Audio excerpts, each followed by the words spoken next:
Olá, está começando mais uma edição do Chão e Paz. No programa de hoje, damos continuidade à reflexão sobre a família, na entrevista com o Bispo Auxiliar do Rio de Janeiro, Dom Augusto Duarte. E você confere ainda a celebração pelo Dia de Santa Clara, a padroeira da televisão, e também a iniciativa da paróquia Nossa Senhora dos Alagados de São João Paulo II de transformar a história dessa comunidade em um livro. Tudo isso agora no Chão e Paz.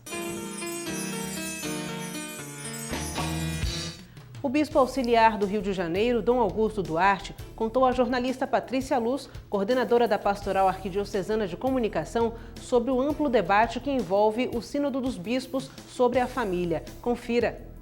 Nós estamos conversando com Dom Augusto Duarte, que é Bispo Auxiliar do Rio de Janeiro, e nos ajuda neste programa a refletir sobre a família. Dom Augusto, a dinâmica do Sínodo é bem interessante porque a Igreja fez dois processos, um de escuta, de abrir uma grande consulta, e outro de apresentar esse relatório para o mundo inteiro. Isso é uma novidade na Igreja ou isso sempre acontece? Bom, isso sempre acontece, só não está tendo essa difusão midiática, né, porque os temas eram mais para dentro da Igreja, né, como eu falei, a vida religiosa, a catequese, né, embora tivesse uma ressonância exterior, mas voltava-se mais para o trabalho interno da Igreja. Agora, a família é um projeto de Deus, como eu falei, que interessa a toda a sociedade, interessa a todos os segmentos da sociedade. Por isso, o Papa quis que houvesse grande transparência quanto ao sínodo no que diz respeito às consultas, à divulgação das conclusões do sínodo extraordinário, que é esse relatório, que também foi enviado. E o Papa quer que as pessoas não considerem a Igreja como um espaço fechado, né? Mas a Igreja está a serviço da humanidade. Portanto, o Papa quer que a Igreja seja assim uma vitrine do que ela faz, né? Por isso teve maior repercussão midiática esse sínodo do que os anteriores, né? Inclusive porque toca questões que estão sendo muito discutidas, por exemplo, as relações homoafetivas, né, as uniões homoafetivas, a adoção de crianças por casais em união homoafetiva. Como é que a Igreja tem aconselhado, acompanhado as famílias nesse sentido? Qual é a orientação para famílias que vivem essa realidade, que têm parentes nessa situação? Como é esse encaminhamento? Em primeiríssimo lugar, nós temos que ver que a Igreja recebeu um dom maravilhoso de Deus, né? Que é toda a visão que Deus tem do ser humano. A pessoa humana, para Deus, é alguém, não é algo, né? Não é simplesmente um tema de um debate, né? Não é simplesmente uma questão que deve ser solucionada. Para Deus, cada pessoa tem um valor em si mesma. E a Igreja recebeu esse depósito de olhar para a pessoa com essa visão de Deus. Então, todas as pessoas que estão vivendo, como você bem falou, dentro da família, ou ao redor da família, essa união homoafetiva, são pessoas criadas à imagem e semelhança de Deus. São pessoas que têm um valor em si mesmo, independentemente de suas opções no âmbito da sexualidade. Portanto, a Igreja, em primeiríssimo lugar, ama essas pessoas. Esse amor se manifesta justamente no acolhimento, na orientação, em buscar um diálogo, em mostrar para essas pessoas que a Igreja, como Cristo sempre fez, não condena, mas a Igreja, como uma boa mãe, alimenta as pessoas para que elas possam ter uma boa compreensão do que significa ser homem e ser mulher, né? E dá todas as oportunidades para que essas pessoas possam participar da vida da Igreja naquilo que elas devem como batizadas, porque todo batizado tem um papel dentro da Igreja, né? Não é o mesmo papel, não é o papel exclusivo de uma pessoa, né? Mas é um papel, cada um de nós temos um papel para cumprir dentro da Igreja, a nossa missão dentro da Igreja. E a Igreja também, com relação a essas pessoas, se elas estão dispostas a viver uma retidão de consciência para reconhecer a igreja como uma mãe que acolhe e que contribuição elas podem dar para a igreja, né? Não vemos assim nada que possa impedir esse acolhimento e essa participação. Agora, é lógico que a igreja não pode mudar o que é um projeto de Deus, Sim. o que são valores que Deus concedeu à humanidade e não cabe à igreja agora dizer, bem, como se multiplicaram situações A ou B, então vamos aprovar essas situações. E a não aprovação não quer dizer necessariamente condenação, quer dizer simplesmente lealdade, sinceridade e mostrar para as pessoas que há realidades que não cabe a nós escolhermos, mas sim saber entrar nessa sintonia com aquele que é o nosso Criador, que é Deus, né? Eu não posso mudar a lei da gravidade, né? É uma lei física que Deus colocou em todos os corpos pesados e eu posso viver fora de uma gravidade? Posso, mas isso traz repercussões, consequências. Então eu tenho que saber o que é uma lei de Deus, o que é uma realidade criada por Deus e o que é algo que a igreja compreende e aceita como uma mudança própria da vida da sociedade, né?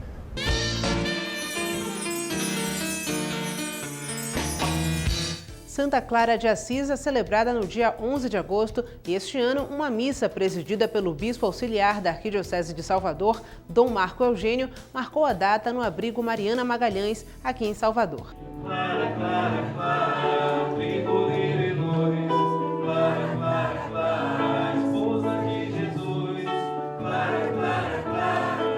Uma celebração eucarística marcou o encerramento dos festejos em homenagem a Santa Clara no abrigo Mariana Magalhães. A Casa de Acolhimento tem como protetores a padroeira da televisão e São Francisco de Assis, que por sua vez foi a grande inspiração de Santa Clara em 1212, quando ela abriu mão da riqueza da família e da vida tranquila para seguir Jesus de uma forma radical.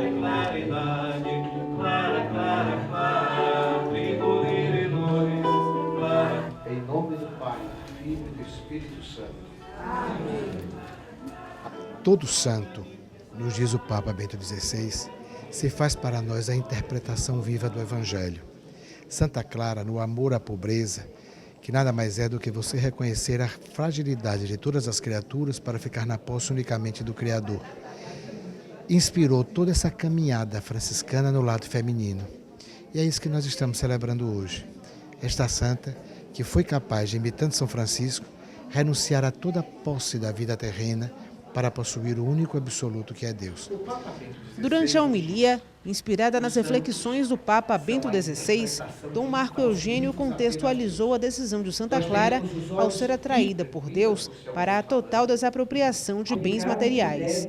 O bispo explicou que a motivação foi a mesma de São Francisco quando disse uma frase que se tornou conhecida: "Pela graça de Deus, tornei-me um homem livre e servo do Deus Altíssimo." O bispo trouxe a ideia de que a natureza humana foi criada para a santidade, de modo que quanto mais o ser humano se aproxima desse ideal, mais livre se torna. Santa Clara nos diz, por pior que seja o nosso problema, se nós olharmos para Deus, todos se tornam insignificantes. Por maior que seja o desafio do serviço aos irmãos, alimentados pela Eucaristia, tudo se torna possível, tudo se torna claramente realizável no amor de Deus. O carisma franciscano inspira o abrigo Mariana Magalhães, que acolhe 70 idosas e mantém esse trabalho desde 1940. Nós temos o terço diário, a adoração, né? A comunidade, e vem gente de fora também, vem pessoas de grupos de oração, vêm e ficam aqui.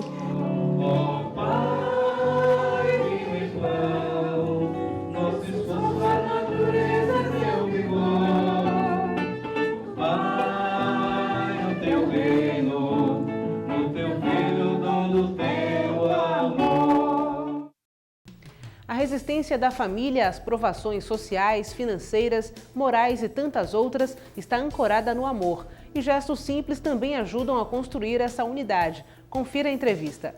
Dom Augusto Papa, nas suas cartas, né, nos seus textos, nas suas homilias, vem ressaltando muito a realidade, o cotidiano das famílias, o mundo do trabalho, a dificuldade financeira, né, a dificuldade de se criar os filhos.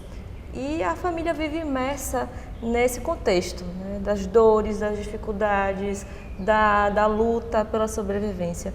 Que conselho o senhor poderia deixar aos nossos telespectadores, aos nossos internautas que nos acompanham, para resistir no amor?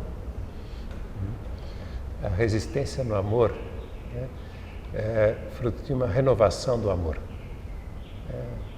A vida amorosa tem a sua dinâmica, né, tem as suas propriedades, né, e só persiste no amor, só resiste no amor aquelas pessoas que têm a capacidade de renovar o amor. E o Papa, nesse sentido, tem sido muito prático, ele tem nos ajudado bastante, tem dado conselhos e oferecido propostas que não são difíceis de serem cumpridas. Como ele falou, né, na vida familiar, por exemplo, para renovar o amor, 3 palavras são fundamentais: obrigado, desculpa e por favor. E parecem coisas pequenas, mas os grandes amores são construídos e são mantidos graças às pequenas coisas, né? Então é preciso ter essa consciência que as dificuldades existem de ordem econômica, de ordem sociais, de ordem profissional, né, até de ordem moral. As dificuldades fazem parte da nossa vida, mas o que seria de um quadro para ser pendurado na parede se o prego não encontrasse resistência? Aquele quadro, por mais valioso que ele fosse, ele se perderia, porque ele cairia e talvez até perderia o seu valor artístico, porque rasgaria a tela e seria irrecuperável, né? Pelo menos em termos de valor.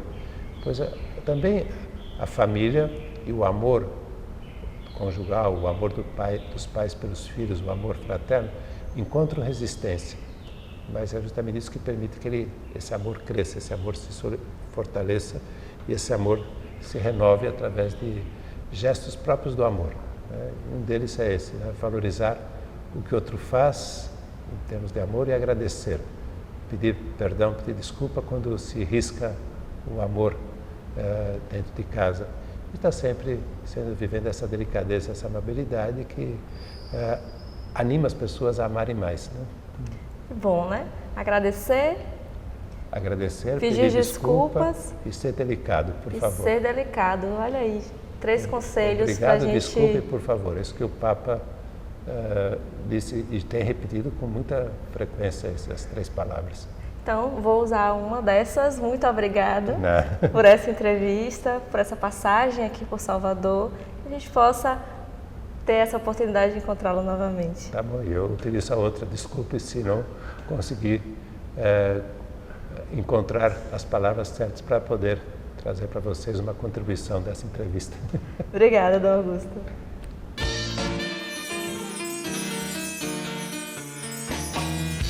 Uma história marcada pela caridade em meio a problemas sociais ainda hoje evidentes. A trajetória da paróquia Nossa Senhora dos Alagados de São João Paulo II foi transformada em um livro e a partir de agora você vai saber mais sobre o contexto da obra.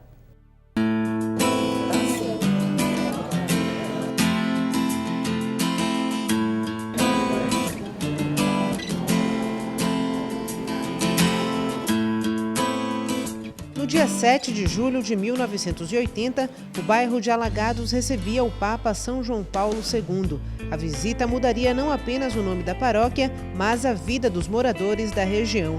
Todos queriam chegar perto do Santo Papa, mas um encontro especial marcou a presença dele naquela comunidade. E 35 anos depois, esse mesmo encontro gerou mais um fruto, o primeiro registro histórico sobre a paróquia. É um gesto muito forte do povo brasileiro, que significa o acolhimento e o amor, o carinho que se tem entre as pessoas. Também o abraço, uma referência ao famoso abraço do Papa, à menina que se jogou nos braços dele e que o Papa abraçou, acariciou e que se tornou o símbolo, a imagem da visita histórica do 7 de julho de 80. Enfim, abraço e manifesta essa relação muito íntima entre o céu e a terra, porque me parece que nos Alagados é como se o céu tocasse a terra sofrida de Alagados. Para relatar os depoimentos de mais de 50 pessoas, entre sacerdotes, jornalistas, historiadores e leigos, o padre Etienne precisou de 208 páginas. Nelas estão os testemunhos de pessoas que viveram em Alagados a partir dos anos 60. Bem antes disso, a bem-aventurada Dulce dos Pobres já se fazia presente por ali. Em 1939, quando a irmã Dulce vai derrubar uma porta na Ilha dos Ratos para acolher uma criança que estava doente. A partir de então, a igreja sempre foi presente, mas foi sobretudo nos anos 60 que a igreja se tornou uma realidade mais próxima com a construção de um centro social. E a fundação da paróquia é talvez uma das raras paróquias, talvez a única paróquia no mundo, que teve o privilégio de ser fundada pelo próprio Papa São João Paulo II. Não por acaso o livro Alagados, um abraço do céu à terra foi lançado no Memorial Irmã Dulce, onde também ficará à venda. Paroquianos, sacerdotes e devotos de Irmã Dulce participaram do evento. Tudo aquilo que Nosso Senhor nos permite viver é sempre em função da construção do seu reino. E o seu reino se constrói não apenas por aquilo que a gente faz, é por aquilo que ele realiza através de nós, mas como nosso exemplo para os outros. E o que aqui nós estamos deparando é que o Padre Etienne acaba de colocar em nossas mãos todo o exemplo de uma caminhada pastoral da paróquia de Nossa Senhora de Alagados, construindo o reino de Deus aqui, nesta região tão sofrida da nossa cidade de São Salvador, mas ao mesmo tempo tão rica. A gente tem que fazer tudo e usar de todos os instrumentos e todo o instrumental possível, justamente para potencializar aquele lugar que é um lugar de santidade. Você imaginar que 3 grandes santos da igreja, São João Paulo II, Santo Súbito, Santa Teresa de Calcutá e a bem-aventurada Dulce dos Pobres, por ali passaram e por ali deixaram suas marcas, faz daquele lugar um lugar especialíssimo.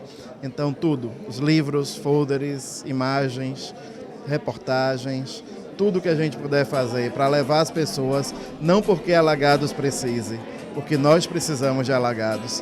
A paróquia Nossa Senhora dos Alagados de São João Paulo II abrange as comunidades de Suburbana, Jardim Cruzeiro e Mares, que juntas somam 50 mil pessoas de acordo com o último censo demográfico do IBGE. Geograficamente, fica localizada no meio dos 3 bairros e tem uma história marcada pela forte espiritualidade daqueles que mantêm a paróquia e as dificuldades sociais da área onde está inserida. Até o começo dos anos 90, a igreja sofreu forte ameaça da criminalidade, mas nos lugares mais carentes está a porta aberta para a concretização do espírito missionário. O bairro recebeu uma grande ajuda para preparar a vinda do Papa. Não só para a construção da igreja, que deu uma identidade arquitetural e histórica muito forte, mas também pela pavimentação das ruas principais do bairro, para a construção de um cinema e um ameaçamento de todos os lugares ao redor da igreja. E em seguida, mesmo que Alagados foi sempre um pouco abandonado pelos governantes, mas houve essa presença benéfica graças ao Papa João Paulo II. E hoje ainda estamos pedindo, suplicando que se cuide mais de Alagados, não só para a Igreja Católica, mas para todos os moradores, ao nome da visita do Papa. Quem mora em Alagados hoje sente orgulho da história documentada e vivida no bairro através da paróquia. É um sentimento que perpassa a vida de todos os paroquianos. Ver a nossa história transformada num livro belíssimo, muito bem organizado e que retrata uma história de lutas para mudar o quadro que nós vivemos, de muita violência, de muito preconceito.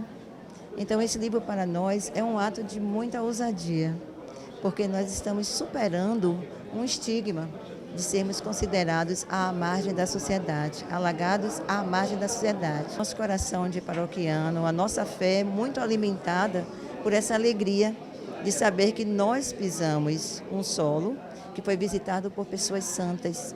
Começou com a obra de Irmã Dulce Madre Teresa de Calcutá continuou o trabalho com a sua presença, em primeiro lugar no Brasil, na nossa paróquia, no nosso território, e depois fomos agraciados com a visita de um santo, que o Papa São João Paulo II, né, que nos visitou e deixou para nós essa mensagem: lutem para transformar suas vidas. E nós vivemos isso ao pé da letra, dia a dia, na realidade de Alagados.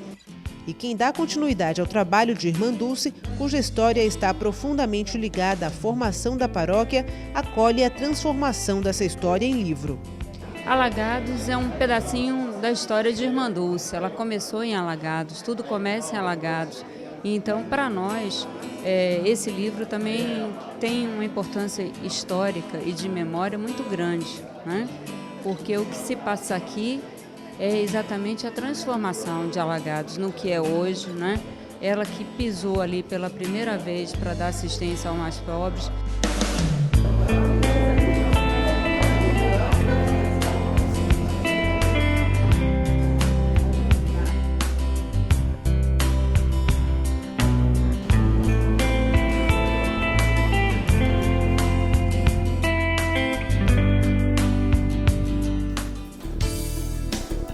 O Chão e Paz fica por aqui e você pode entrar em contato com a nossa equipe através do e-mail chãoepaz@arquidiocesesalvador.org.br e no portal www.arquidiocesesalvador.org.br você pode rever esta e outras edições do programa, além de encontrar mais informações sobre a nossa igreja. Para você, uma ótima semana. Fique com Deus e até o próximo Chão e Paz.